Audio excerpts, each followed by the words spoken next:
Awesome, awesome. Ladies and gentlemen, thank you so much for taking time out on your beautiful Wednesday. I hope it is beautiful wherever you are. I hope you're being safe, sound, and everything is well in your life.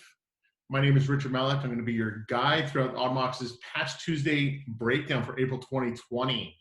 Uh, Go ahead and get started. First, a couple housekeeping items.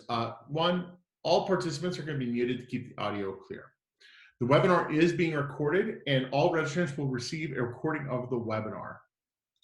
We will also be doing a live Q&A at the end of the demo, and if you have any questions throughout the presentation, do not hesitate to throw them into the chat box or Q&A box at the bottom of your screen, and we will address as many questions as we can before time runs out. At the end, we also might unmute, allow people to ask questions verbally in case you don't want to type it in. We can answer it that way. So let's get started. My name is Rich Malek. That's me on the left. I'm the Senior Technical Product Manager.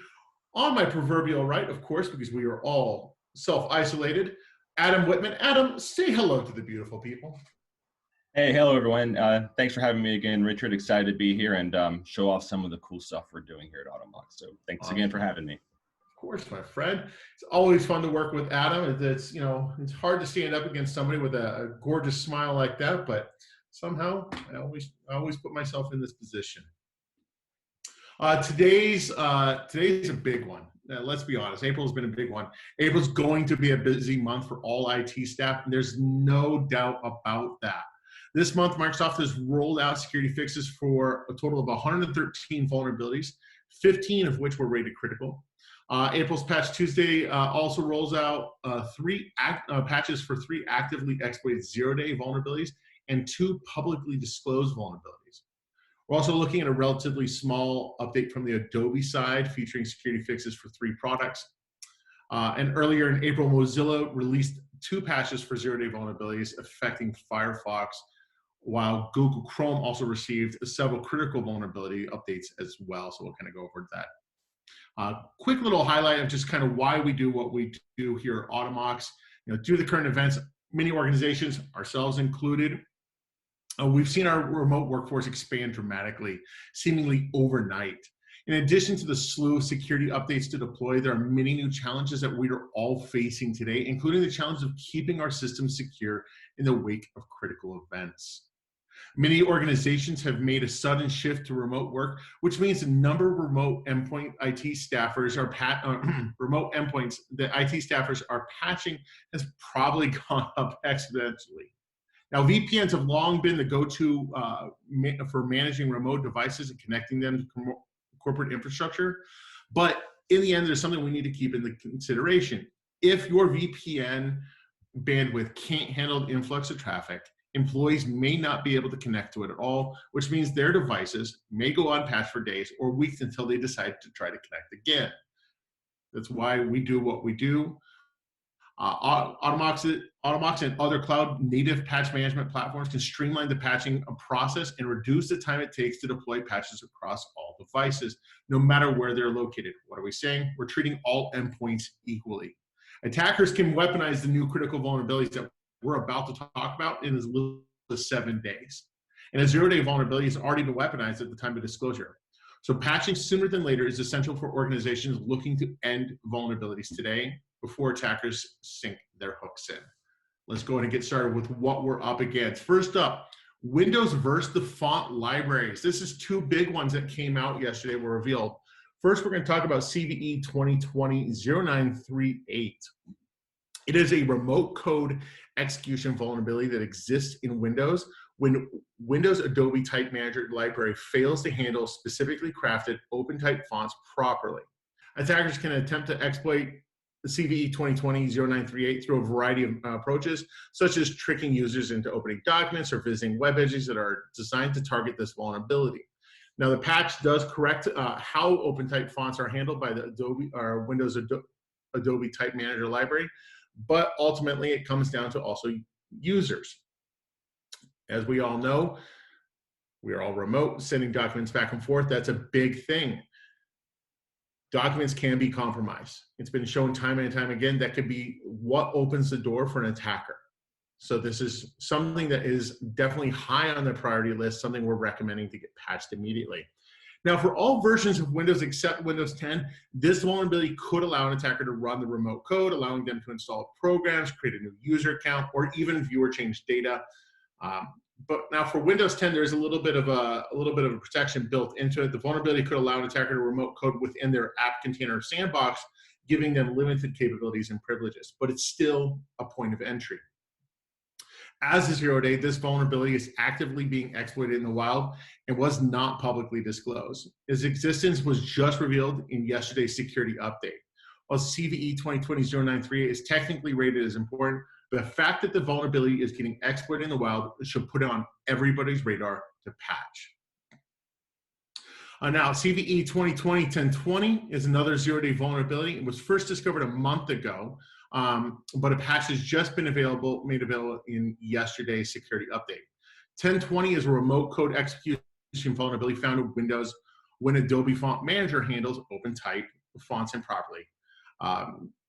It is a publicly disclosed vulnerability and is known to be exploited in the wild, which means the attacker's already out there, the information's already out there. It's a point of entry into your network.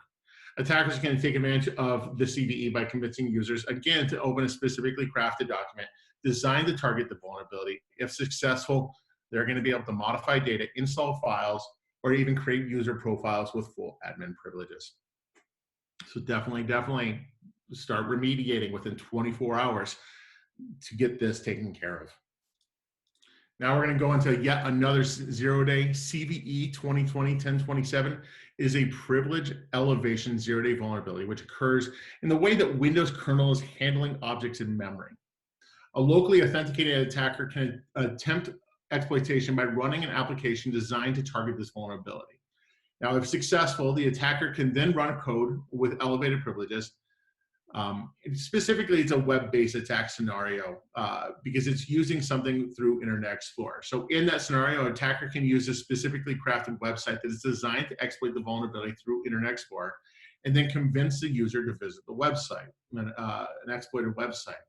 An attacker can also embed an ActiveX controlled marked safe for initiation in an application or Microsoft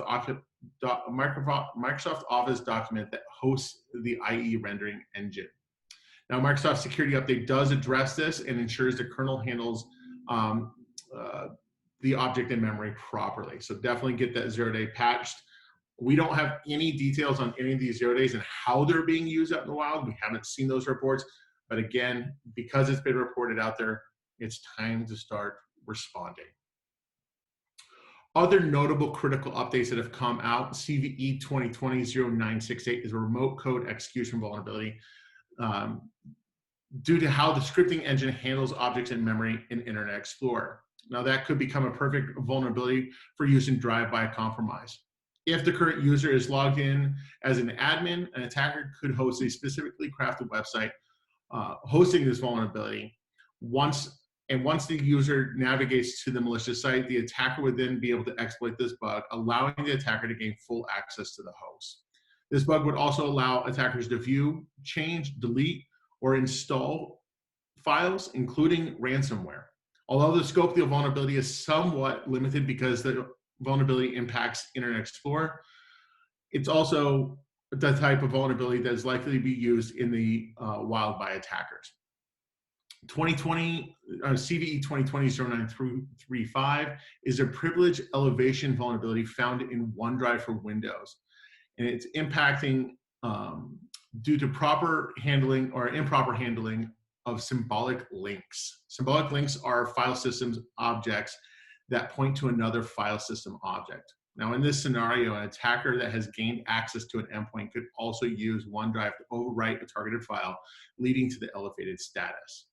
Privilege escalation enables an attacker to further compromise systems, execute additional payloads that may need higher privileges to be effective, or gain access to personal or confidential information that was not available previously.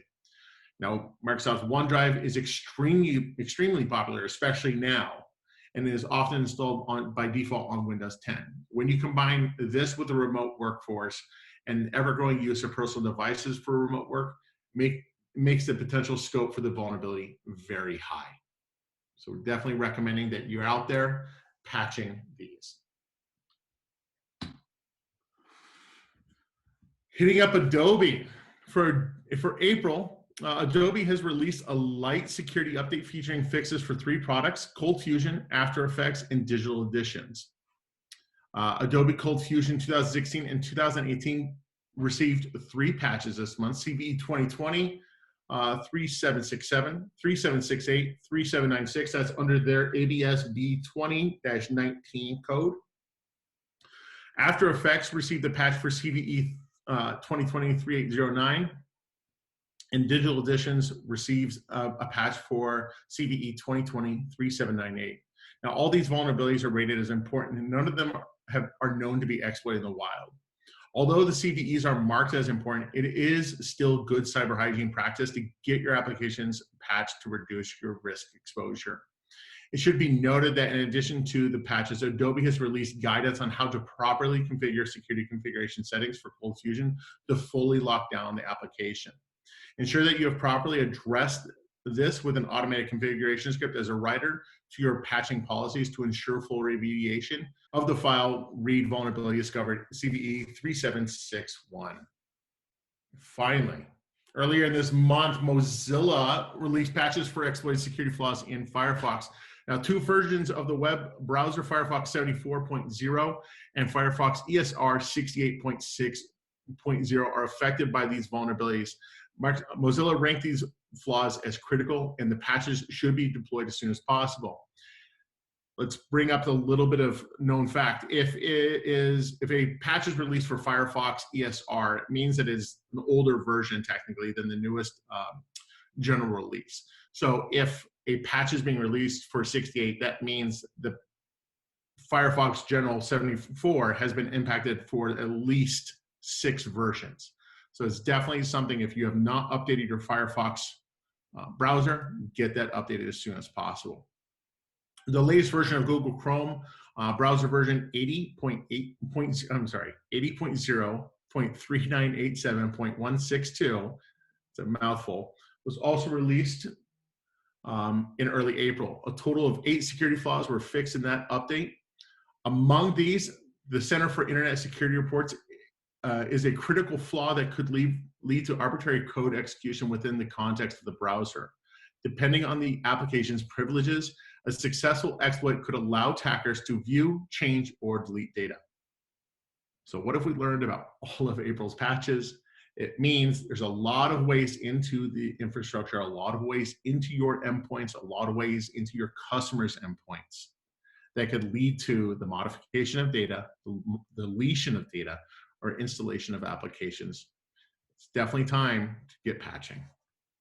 Now, I've talked really fast and a lot. I'm going to pass it over to Adam. You got it. Sounds good. Okay, let me share my screen. And everyone should be seeing it. Richard, can you see that? Can you confirm that for me? I can see it. Gotcha. Everyone see it. I see some chats going on. But okay, everyone should see my screen. So what we're going to look at today is a vulnerability that came out earlier this month. Came out about 14 or 15 days ago at the beginning of April. And this is involving around a bug or an issue in Microsoft that we see internet connections that are being disconnected on devices. And this started happening right after the February cumulative update. And devices started reporting that they're showing disconnecting statuses in their notification trays. Microsoft acknowledged the issue is when the device has a manual or auto proxy configured or a VPN configuration. And the state of those VPNs or proxies change based on connecting or disconnecting to another VPN. And that's really what triggers this issue to take place. So Microsoft released a fix for it. However, they didn't make that fix available inside, they made it available in the catalog, but did not make it available for Windows Update. So the only way to get that hot fix was to actually pull that manually down from the internet and then apply it to the devices that need it. Luckily, Automox has the ability to do that. And since then, Microsoft has released a hotfix for this in the April cumulative update that was released during this month's Patch Tuesday. So if you are remediating your Patch Tuesdays patches on a regular basis, this will be fixed within the most resync cumulative update.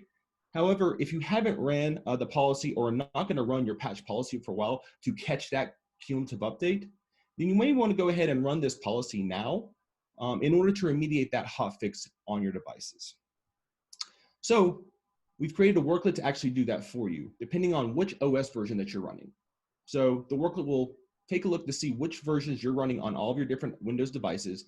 And depending on which OS that you're on, it's going to apply the correct KB in order to remediate this vulnerability. And this is available on our community page today. And it's a one-click remediation. So all you need to do is copy the evaluation and the remediation code as it is and paste it into a worklet policy in your Automox console and then run it across your devices. So we're looking at a device right now. The device name is Patch Tuesday.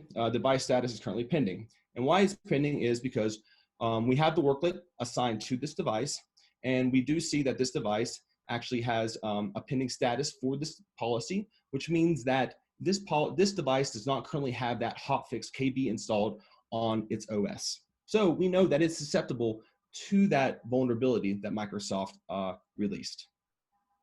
And we can confirm that.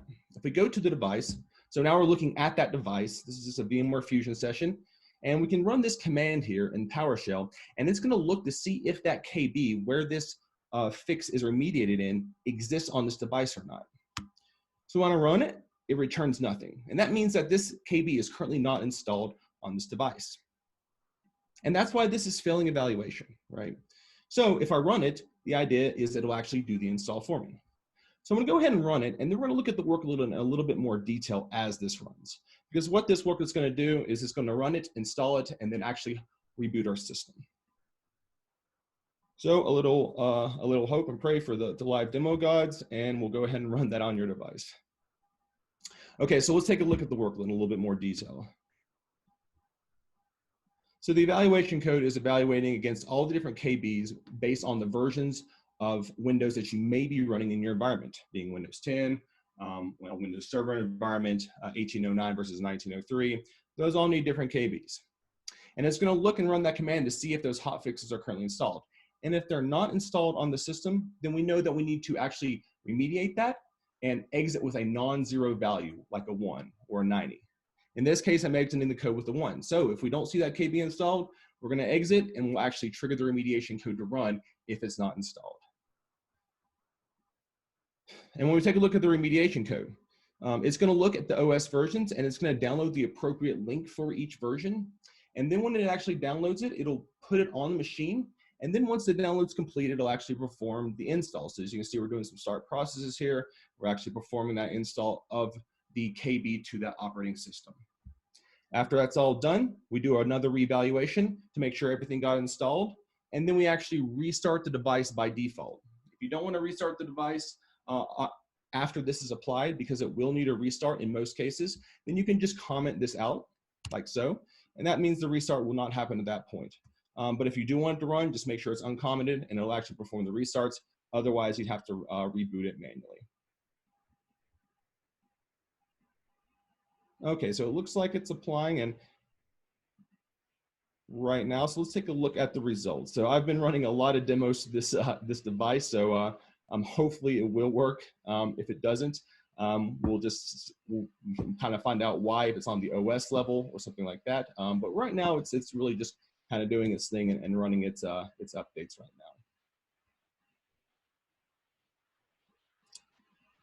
So Richard, I don't know if we want to kind of wait for this to happen. It could take a few minutes for this to actually complete or not, or we can just revisit it at the end to make sure it completed. But just to let you guys know, it's going to run through the update, and it's automatically going to reboot this device for me once that install is complete. And then when it comes back up, it should have that KB installed. Yeah, let's go ahead and answer. Let's keep this. You want to keep the sharing screen? We can just answer questions. Sure, that sounds good. Sorry, I am also dealing with two very hyper dogs all of a sudden. What is the oldest version of Mac operating system that we are supporting? Adam, I'm going to throw that over to you. Do you remember? Yeah, so we support 10.13 and above. So anything High Sierra, and then the highest version of Catalina. Awesome. Okay, Tracy just threw in a question. We actually two questions that popped in. Tracy, has anyone seen 020-02 cumulative update for Windows 10 version 1903 for x64 based systems continuously failing with a error code? Oh goodness, 0xe Yeah, so I already see that, 0000000. Richard. And so the error code is probably a disk failure error code. It could be just because it's where it is trying to load, the partition doesn't have enough disk space. But the best recommendation is we would have to look at that a little bit further. I haven't seen that issue in particular. So file a case with support using this chat down here that you see, and they'll help you out with that issue promptly. Yeah. They're saying no hard disk issues. Tracy, yeah, please do follow up with our customer success team. They are there to support you and help you. Alexandros, other than logs and reporting, is it possible to develop some kind of progress bar or percentage when deploying a worklet? That's a really interesting feature request.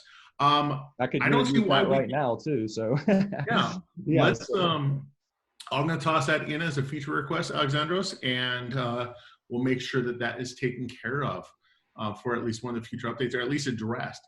Sean, Mac update policy for reboots is abrupt. Adam's Windows Worklet is great for Windows. Any plan on making something like this for Mac?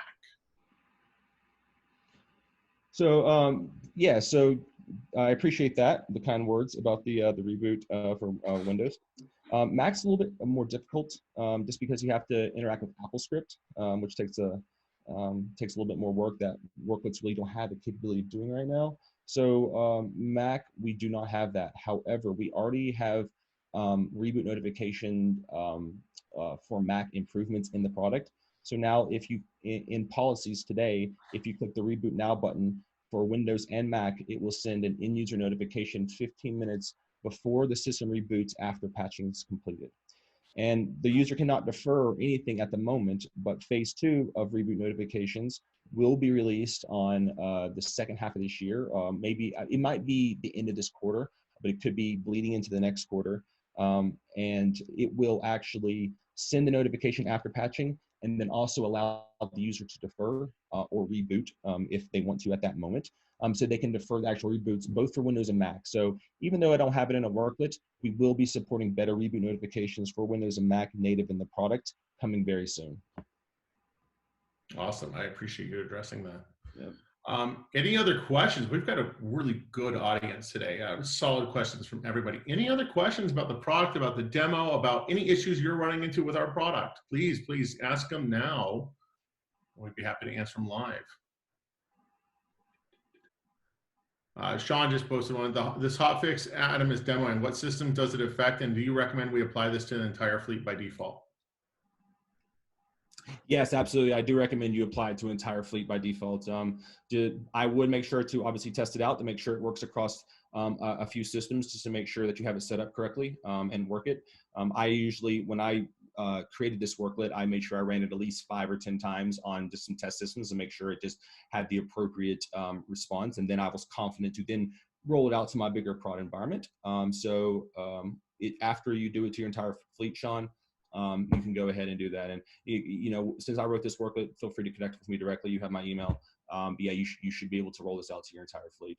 Again, if you do apply the most recent cumulative update to all of your devices as well, the April 2020 cumulative update, it will remediate this vulnerability, because the patch, the hotfix that this worklet remediates has been superseded by that.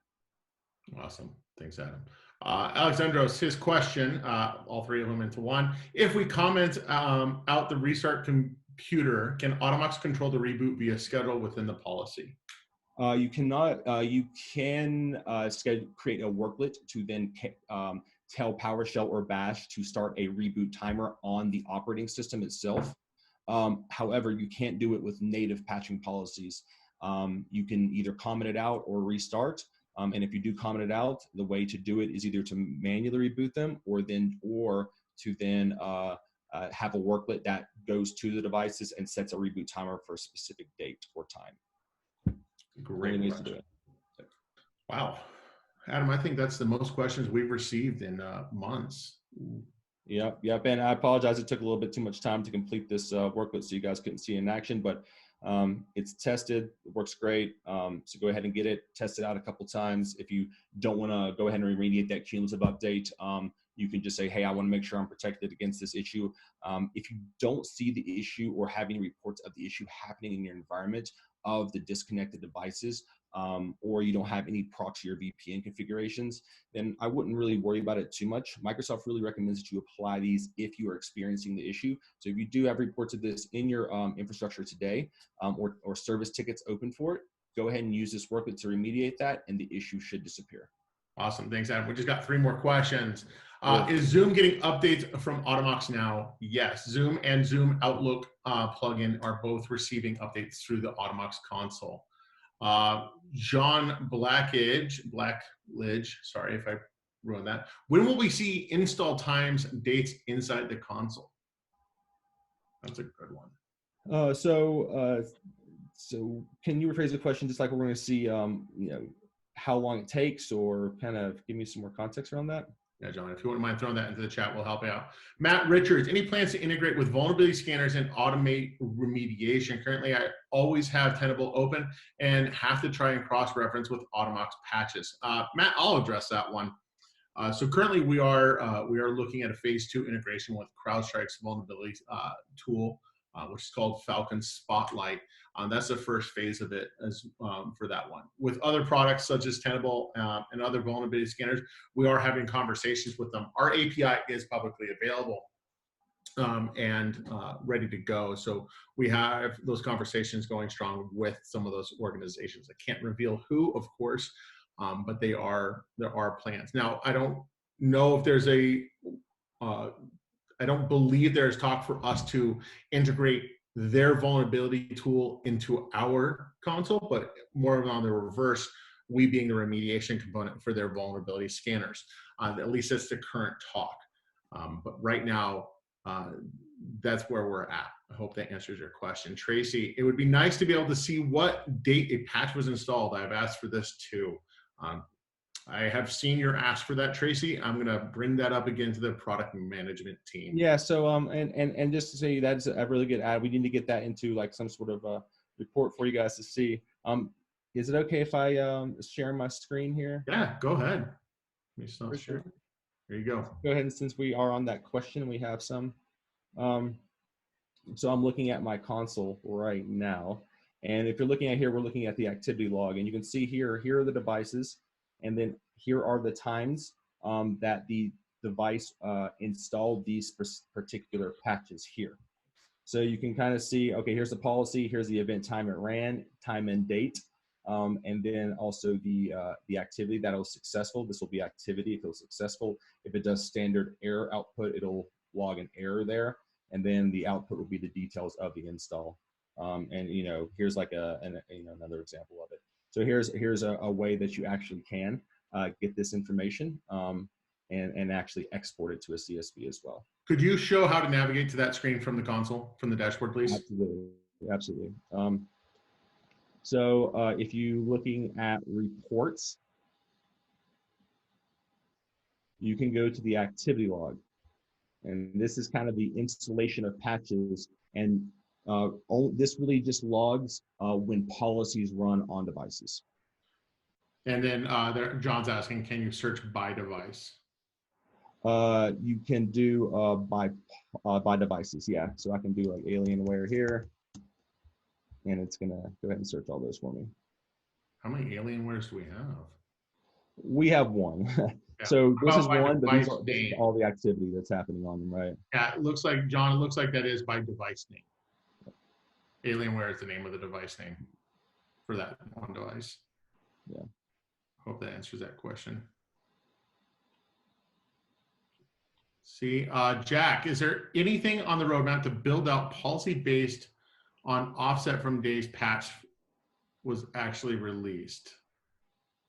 Is there anything on the roadmap to build out policy based on offset from days? Yeah, so there is going to be like a Windows ring deployment strategy that we feature that we're going to be coming out at the end of the year.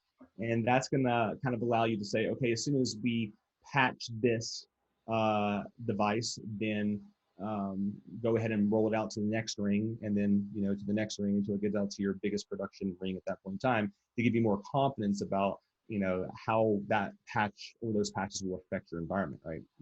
So we're going to get features that match that, but we're also going to be we don't really say like, okay, this patch is going to be released on February 1st, go ahead and patch it 30 days after. That's really up to how the package manager and the repository is configured, because we're going to apply patches based on what's being advertised to the device by the repository that the package manager is configured with.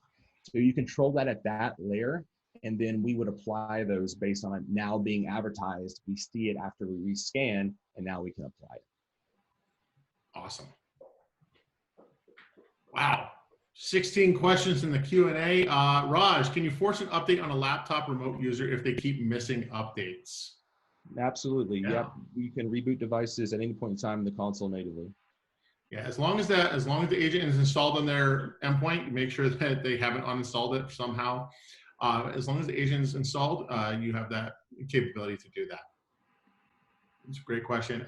Any plans to clean up the system management tab? We have so many different policies that would benefit from being grouped together or sorted in different ways.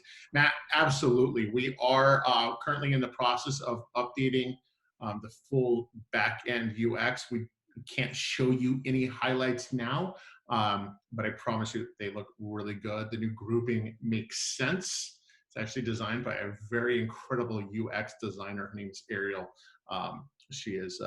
She's working really hard at that to get that done. So we're hoping to have something out in the next couple months.